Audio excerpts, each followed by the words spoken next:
You cannot argue otherwise. He's had Nick Fuentes at Mar-a-Lago. Yeah, and he didn't know about it. Somebody brought him to dinner, but he obviously is not. He had the dinner. He's not Nick aligned, Fuentes. but he didn't know the guy. He's not aligned with the guy, and didn't denounce him afterwards. This is the most pro-Israel, pro-Jewish administration. Kanye brought him to dinner. Ever. Another pro-Israel. Absolutely. Period. Political commentator Scott Jennings joined Abby Phillip's show to weigh in on the escalating divisions inside the MAGA movement, with prominent figures like Marjorie Taylor Greene and Nick Fuentes increasingly at odds.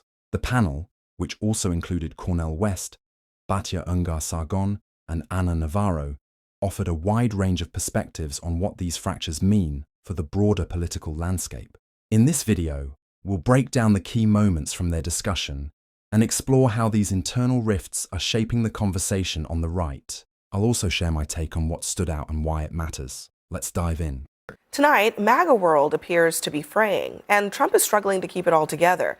From the Epstein files to the H-1B visa saga and the economy, and also Israel, his recent comments on a number of issues has split the party.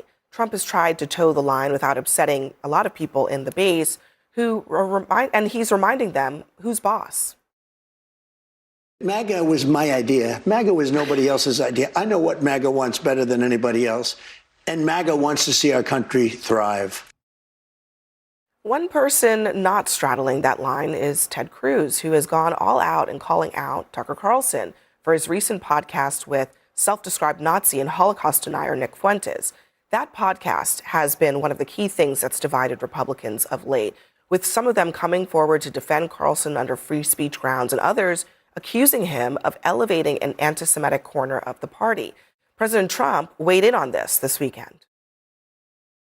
We've had some great interviews with Tucker Carlson, but you can't tell him who to interview. I mean, if he wants to interview Nick Fuentes, I don't know much about him, but if he wants to do it, get the word out. Let him, people have to decide. Ultimately, people have to decide. Fuentes saw that clip and took a victory lap. He posted on X, "Thank you, Mr. President." Now, there's growing speculation that Ted Cruz is actually teeing up another run for president. He threw some cold water on the speculation today, but many view Cruz's tiff with Carlson as a jab at Vice President J.D. Vance, a close ally of Carlson's, and someone who's seen as the front runner of the Republican ticket in 2028. And Scott, as you have spent time with Trump and now written a book about his politics, he is not going to be the person to lead the future of the Republican Party in 2028. And the succession debate is happening right now, and there are also these cracks showing up about what actually do MAGA people believe? Are they pro H-1Bs, against it? Are they for, quote unquote, free speech and what Tucker is doing or not? Where does Trump come down on that? Well, there's a lot of issues you raised in the segment here. I did see the president today, actually, and we discussed the Marjorie Taylor Greene issue a little bit. What happened with her is very simple. She was wanting to run statewide in Georgia. He privately and discreetly sent her a copy of a poll that he had seen, and she was way down. It was not going to work out. And ever since that moment, he did her a favor, actually, by saving her from a humiliation. But ever since that moment, she's opposed him on bombing the Houthi rebels, on bombing Iran. She's opposed him on deportation. She's gone on, TV shows and attacked him. And so because he sort of betrayed her in her mind on that political moment, I think he did her a favor. She's become an opponent. On this other stuff, She's called on him to release the Epstein files. Okay, and they're doing he hates it. that. But So you can't omit that because that's the reason that he's really gone, full throttle against her. On the other issues, though, I saw his comments about Fuentes, and I mean, my reaction to it was maybe he's wanting people to see how crazy and vile this is. This is the most pro-Israel, pro-Jewish administration we've ever had, period.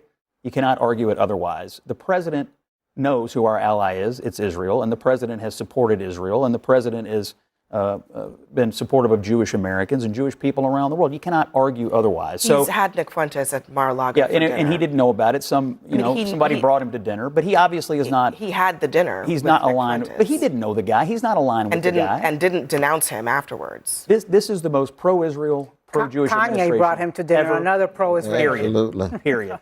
Yeah, it doesn't. Right. I don't know that the other guest that was invited, Kanye, is much. And Donald Trump has never done anything except support Israel and support the Jewish people, and that's his administration's policy. I don't think. Just to be clear, Nick Fuentes' problem is not just that he's anti-Israel. He's also a vile bigot as well. And I think that is also problematic. It's not just about that one issue. Scott Jennings is once again asking viewers to accept a version of events that strains credibility. He suggests Donald Trump unknowingly dined at the White House with Nick Fuentes, an explanation that ignores even the most basic expectations of presidential security. This pattern isn't new. Trump has repeatedly claimed he had no idea who certain controversial figures were, including individuals he later pardoned. It's an argument MAGA allies frequently repeat, despite how implausible it sounds. Jennings also sidesteps a key point in debates about Israel. Growing criticism of the country's actions is not inherently anti-Semitic, unlike the openly hateful rhetoric associated with Fuentes. Yet Jennings continues defending Trump while trying to distance him from figures like Fuentes without acknowledging the contradictions. His comments on Marjorie Taylor Greene follow the same pattern. Jennings lists several issues where she broke with Trump, positions that, despite her broader controversies, were grounded in legitimate disagreements. But acknowledging that would disrupt the unwavering pro-Trump narrative he continues to push. Pro-Israel and pro-Jewish are not the same things. There's a whole host of Jewish brothers and sisters who come up. Cornel West raises a strong and timely point, and Scott Jennings responds with a familiar dismissive smirk. His reaction implies that any criticism of the Israeli government is somehow synonymous with anti-Semitism, a framing that oversimplifies the debate and shuts down legitimate discussion. The exchange highlights a broader pattern in political commentary, reducing complex issues to labels rather than engaging with the substance of the argument. There. Out of a rich prophetic Judaic tradition that's critical of the Israeli government and critical of Israeli policy. So don't fuse all those together as if Israel speaks for all Jews. That's just not true. Any community has various voices, prophetic voices, centrist voices, priestly voices. So to say that pro-Israel is pro-Jewish is already misleading. That's fine. Do you agree with that? That's fine, but I'm simply... Do you agree? Just say yes. Just say yes. I'm simply arguing that this president has supported our ally. They're our ally. He has supported our ally. Whether you like the government or not, they are you our brought ally. this up a little bit because you were talking about kind of the online voices versus the real voters. And maybe it is true that Trump is in tune with the real voices, but it seems like the future of who's going to lead the Republican Party is in part being sorted out by some of these so-called online voices. It's my view, and I have not seen any counter evidence to this, that the less online campaign always wins. And what we're seeing right now is a big media turf war for conservative viewers. Now, a lot of this has to do with Charlie Kirk's assassination, because what he was doing, we only realize now, he was able to both talk to politicians and to donors and to the online comment section, if you will, and to the online influencers and hold all of them together in a coalition. Now there is a turf war. And the problem is that a lot of that turf is not American, it's not Republicans, it's not conservatives, and it's not voters. What is it? The whole world has access to the internet, so right? So who do you think has the best non-online, feel for the party? Well, right I will tell you there are very few Republican politicians who I have seen who have not come out against Nick Fuentes. Now, the ones who haven't are notable, right? Like J.D. Vance. Like J.D. Vance. That's very notable. Again, which brings me back to how online are you, right? Do you feel that you cannot upset the Groypers, or are you going to say, this is not what it means to be a conservative? And I think that is going to be a big fight. I think those are all 2028. super interesting and important points. And it's notable that where, Vance is staking out the other side of that argument. Well, but I also think that that's part of what's happening, right? You've got a lot of talk about J.D. Vance angling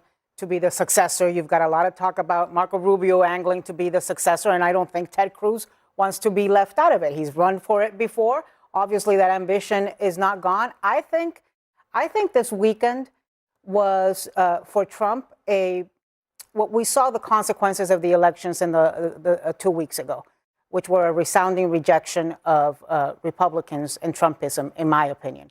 And I think that's why so many Republicans were willing to buck him on this Epstein vote. I think it's why this weekend he went back on some of the tariffs, particularly on food, because he's hearing the message on people not affording groceries. I think it's why this weekend he's also made a turn. I'm having a hard time following it on Venezuela and whether he's going to bomb them or negotiate with them. I can't figure it out. And so I think he is coming to terms with the fact that it's the beginning of lame duck season, and there's all of these youngins already angling to see whose turn is going to be next. And Ted Cruz has left Cancun and Puerto Vallarta long enough to put himself in the mix. Dare I say this is the beginning of the run for 2028? Scott Jennings closed out the segment with his usual camera-ready smirk, but Ana Navarro's analysis stood out. She argued that after repeated losses to Democrats, more Republicans may finally recognize the widening fractures inside MAGA and begin distancing themselves from Donald Trump. Whatever you think of Marjorie Taylor Greene, her willingness to break from Trump, along with figures like Thomas Massie and, at times, Rand Paul, shows there is space for dissent within the GOP. If more Republicans were willing to challenge Trump rather than fall in line with every move, the party might begin shifting in a healthier direction. But what do you think? Do you agree with Ana Navarro, Abby Phillip, and Dr. Cornel West? Or do you side more with Scott Jennings and the MAGA-aligned voices on the panel? Drop your thoughts in the comments. Make sure to like and subscribe. I'm Insights Brief. See you in the next one.